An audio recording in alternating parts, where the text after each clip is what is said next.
Assalamualaikum warahmatullahi wabarakatuh. Nama saya Jazira Nila Fazria dari kelas 12 IPS 1, nomor absen 15. Pada kesempatan kali ini, saya akan menjelaskan tentang latar belakang dari pemberontakan Andi Aziz. Pemberontakan di bawah naungan Andi Aziz ini terjadi di Makassar, yang diawali dengan adanya konflik di Sulawesi Selatan pada bulan April tahun 1950. Kekacauan yang terjadi di Makassar ini diawali oleh adanya demonstrasi yang terjadi dari kelompok yang anti-federal. Mereka mendesak NTT supaya segera bergabung kembali ke negara Republik Indonesia. Sementara itu, di sisi lain, terjadi sebuah konflik yang timbul dari kelompok yang mendukung adanya negara federal. Nah, keadaan tersebutlah yang menimbulkan kegaduhan dan kekacauan di masyarakat. Untuk menjaga keamanan di lingkungan tersebut, maka pemerintah mengutus pasukan TNI sebanyak 1 batalion dari daerah Jawa untuk mengamankan daerah tersebut pada tanggal 5 April 1950.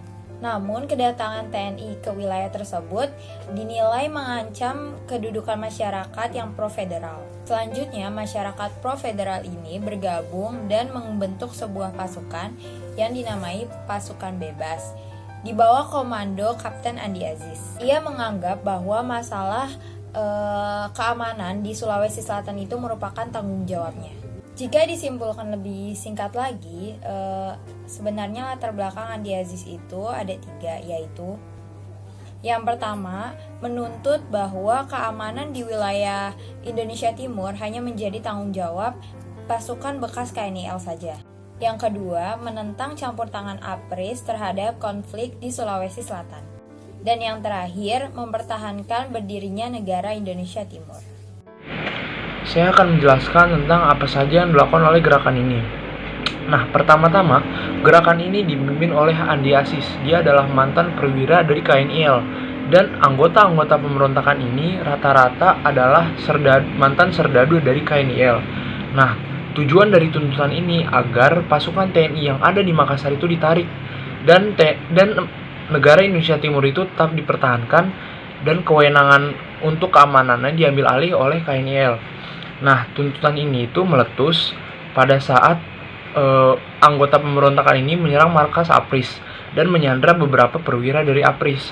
Setelah itu, mereka mengultimatum pemerintah untuk menjalankan tuntutan mereka. Sekian, terima kasih.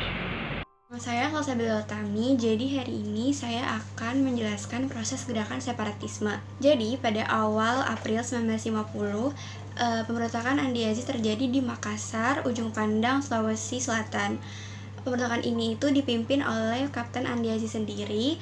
Ia adalah seorang mantan perwira KNIL dan baru diterima masuk ke dalam APRIS. Andi Aziz beserta gerombolannya ingin mempertahankan negara Indonesia Timur. Selain itu, pemberontakan ini juga dilatar belakangi oleh penolakan terhadap masuknya anggota TNI ke dalam bagian APRIS. Lalu pada 5 April 1950, gerombolan Andi Aziz melancarkan serangan. Mereka menyerang dan menempati tempat-tempat penting. Selain itu, mereka juga menawan seorang panglima teritorium Indonesia Timur, yaitu Letnan Kolonel Moko Ginata. Ultimatum yang dilayangkan isinya memerintahkan Andi Aziz untuk melaporkan diri serta mempertanggungjawabkan perbuatannya ke Jakarta. Andi Aziz diberi waktu selama 4 hari. Selain itu, Andi Aziz juga diminta untuk menyerahkan senjata beserta menarik pasukannya, dan Andi Aziz juga diminta untuk membebaskan para sandera. Saya Cita dan saya akan melanjutkan penjelasan teman saya tentang proses gerakan separatisme Andi Aziz. Ternyata Andi Aziz sama sekali tidak menggubris ultimatum tersebut. Karena Andi Aziz tidak menggubris, maka pemerintah langsung bereaksi dengan mengirimkan pasukan-pasukan ekspedisi. Pasukan ekspedisi pun mendarat di Makassar pada tanggal 26 April 1950 di bawah pimpinan Kolonel Alex Kawilarang. Dan di saat itulah terjadi pertempuran. Beberapa bulan kemudian, atau lebih tepatnya tanggal 5 Agustus 1950, pasukan Andi Aziz pun secara tiba-tiba mengepung markas staf Brigade 10 atau Garuda Mataram di Makassar. Namun pengepungan itu tidak bertahan lama, karena akhirnya pasukan TNI berhasil memukul mundur pasukan pemberontakan tersebut. Setelah bertempur selama 2 hari, pasukan KNIL atau KL, yaitu pasukan pendukung Andi Aziz pun meminta berunding dengan TNI.